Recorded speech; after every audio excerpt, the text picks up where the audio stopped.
Hidden in the rolling hills of Greenwich, Connecticut, there's a place that looks like it belongs in a fairy tale. Ivy-covered walls, winding stone paths, gardens that seem to go on forever. But this isn't just another millionaire's retreat. This is Old Mill Farm, 75 acres of privacy, history, and quiet power. And it belongs to Mel Gibson. For decades, Gibson's life has been a storm, Oscar-winning highs, career-defining roles, and public controversies that nearly ended it all. He could have settled anywhere, Malibu, Manhattan, Sydney, but he chose here. Why? That's what makes this place so fascinating. Behind these gates is more than a home. It's a statement, every detail. From the grand stone manor built in 1927 to the hidden movie theater under oak beams, reflects the life of a man who has fought, fallen, and rebuilt himself. In this video, we're stepping past the headlines and into the halls where Gibson now writes his own quiet comeback story. You'll see how this estate's history mirrors his own journey, and how its walls hold more than art and antiques. They hold the blueprint of a life reimagined. By the time we're done, you might see Mel Gibson in a way you never have before. Before Mel Gibson ever walked the stone pathways of Old Mill Farm, his life had already been a cinematic epic in its own right, equal parts adventure, triumph, and scandal. Born in Peekskill, New York, and raised in Australia, Gibson's journey to stardom was anything but ordinary. In his early 20s, he burst onto the international scene with Mad Max, 1979, a gritty, low-budget Australian film that exploded into a global phenomenon. The charisma was unmistakable. Here was an actor who could command a screen without saying a word, whose intensity made even silence feel dangerous. Hollywood noticed. By the mid-1980s, Gibson was headlining the Lethal Weapon franchise, embodying the reckless, wise-cracking cop Martin Riggs. He wasn't just a movie star, he was a box office guarantee. Directors loved his unpredictability, audiences loved his charm, and critics praised his ability to balance action with raw humanity. But Gibson wasn't content to be just the face on the poster.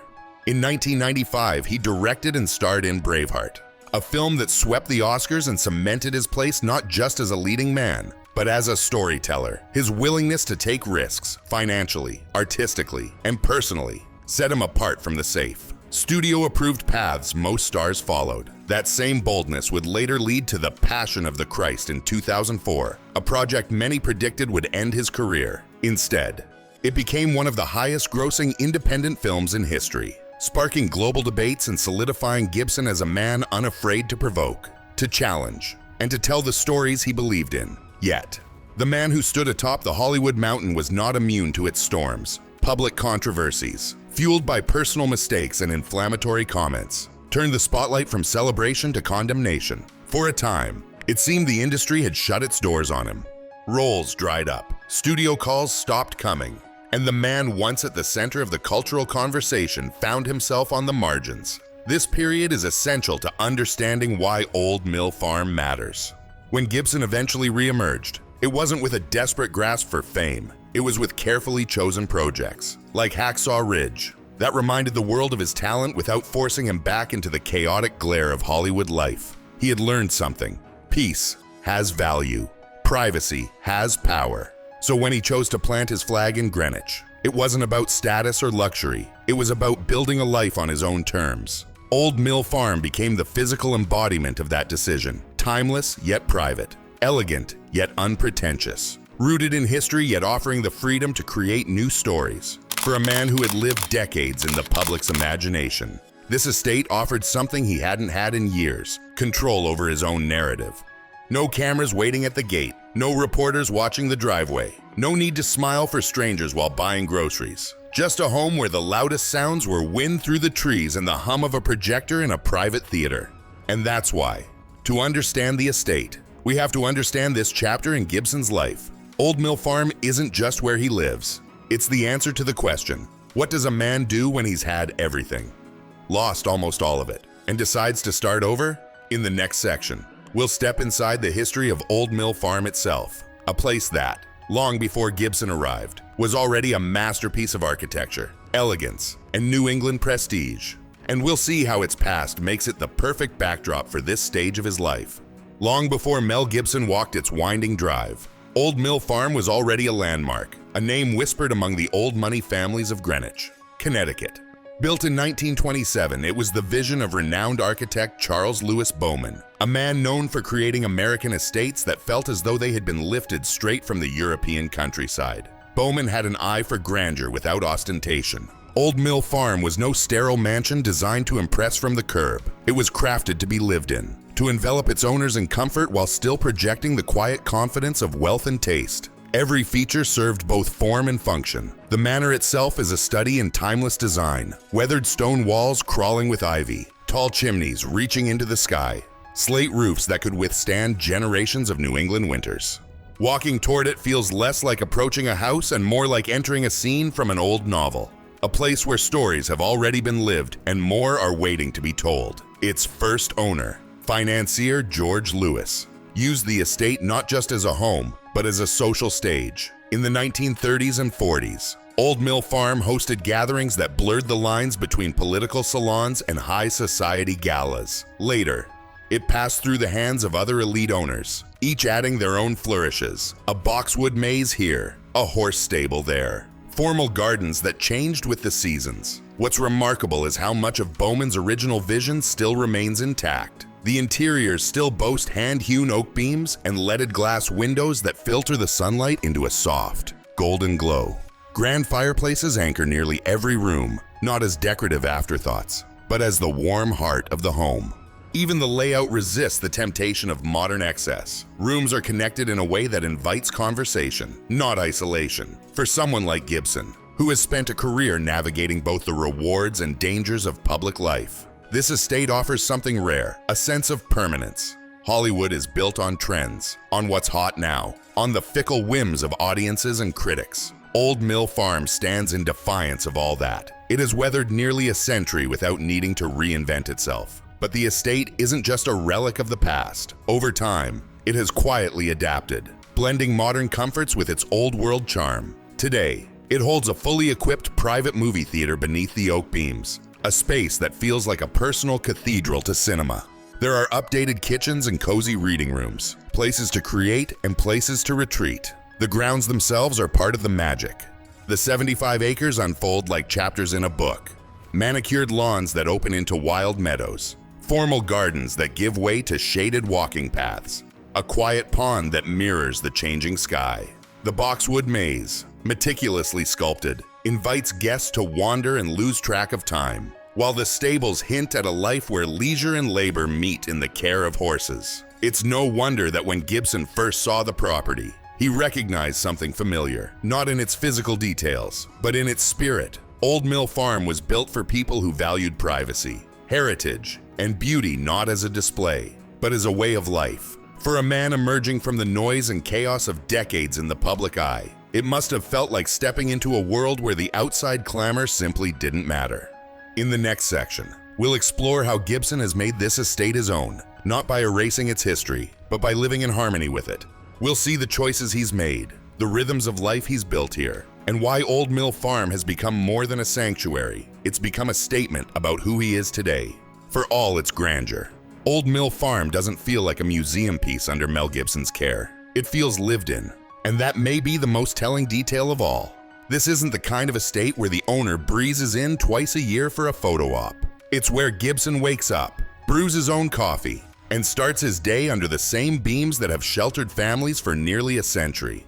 Step through the front door and the tone shifts. The stone exterior gives way to a warmth that comes from a home actually used, not staged. In the great room, light spills through tall, leaded glass windows, catching on framed photos of family and old film sets. The furniture is comfortable, not ostentatious, more about function and familiarity than impressing guests. At the center of the home's daily life is a kitchen that blends rustic charm with modern utility. Wide counters and a farmhouse sink sit alongside professional-grade appliances. Not because Gibson is playing chef for show, but because the kitchen is a gathering place. Friends, children, collaborators, they all seem to end up here, sipping coffee or wine, the conversation spilling over like the scent of something cooking slowly on the stove. Then there's the private theater, a treasure for a man who has devoted his life to storytelling. Beneath ancient oak beams, Gibson can screen films without the filter of an audience or a critic's pen. Sometimes, it's a quiet evening with a classic he admires. Other times, it's a small group of trusted friends watching a rough cut of a new project, offering unfiltered feedback. Here, the pressure is gone. The joy of cinema remains. Outside, the property unfolds into spaces designed for both solitude and shared moments. The stables are still in use, not just as decorative nods to the past, but as part of the rhythm of life here. Gibson has been known to ride, finding in it the same balance of control and surrender that acting often requires. The boxwood maze, meticulously maintained, offers a place to wander without destination, to let the mind untangle itself in the quiet. What's striking is how seamlessly this estate allows him to live a dual life. On one hand, it's a working base. He can write, edit, and plan new projects in complete privacy. On the other, it's a retreat from any need to produce at all. If he chooses, a whole week can pass without him seeing anyone outside his circle. This is a stark contrast to his Hollywood years, where every day came with its own demands: press tours, interviews, scripts to approve, meetings to attend. Here, the calendar bends to his will. He can work intensely for days on end, then disappear into the rhythm of tending gardens, riding horses, or reading in a sunlit corner. It's easy to romanticize this kind of life, but it's not just about luxury. It's about control. After decades in an industry where image is currency and privacy is rare, Old Mill Farm gives Gibson something he hasn't had in years: the power to choose when and how. The world sees him. In the next section, we'll see how this lifestyle and this property fit into the larger arc of Gibson's legacy. Because for all the privacy he's cultivated here, Old Mill Farm is also a statement to the world about resilience, reinvention, and the life a man can build when he stops chasing approval and starts living on his own terms. Old Mill Farm isn't just Mel Gibson's home, it's a statement. After decades of fame, acclaim, and controversy, Gibson has built a life here that reflects the same qualities as the estate itself: enduring, private, and rooted in history. In Hollywood, careers are defined by constant visibility. Gibson's post-controversy years took a different turn. Yes, Hacksaw Ridge proved he could still deliver a critical and commercial hit. But instead of using that as a springboard back into non-stop publicity, he chose intentional privacy. Old Mill Farm became the embodiment of that choice. Its stone walls and century-old designs stand for permanence in a world obsessed with reinvention. Its location in Greenwich offers proximity to culture without the chaos of celebrity hotspots. It's not an escape so much as a repositioning. Gibson deciding when and how the world hears from him. There's also a poetic symmetry between the house and its owner. Like the estate, Gibson's career has seen grand highs, quiet seasons, and resilient returns. Both have weathered storms without losing their character. And while it's a personal retreat, Old Mill Farm also represents something lasting. In an industry where legacies are measured in awards and box office numbers, Gibson's may also include this: an heirloom property that carries his family's story forward long after the cameras stop rolling. The message is clear. Relevance doesn't have to mean constant noise. Sometimes, the most powerful move is to step back, protect your space, and live on your own terms. Old Mill Farm isn't just Mel Gibson's home. It's a reflection of the life he's chosen to lead. After decades in the spotlight, he's traded constant exposure for privacy, creativity, and peace. Here, he works on projects at his own pace, spends time with family, and lives surrounded by history and nature. The estate stands as a quiet counterpoint to the chaos of his Hollywood years, a place that speaks more about who he is now than again. And any headline could. In the end, Gibson's true legacy may not be measured only in awards or box office numbers, but in the deliberate choice to live on his own terms. What about you? Where is your place of peace? The space where you can step back, recharge, and shape your next chapter?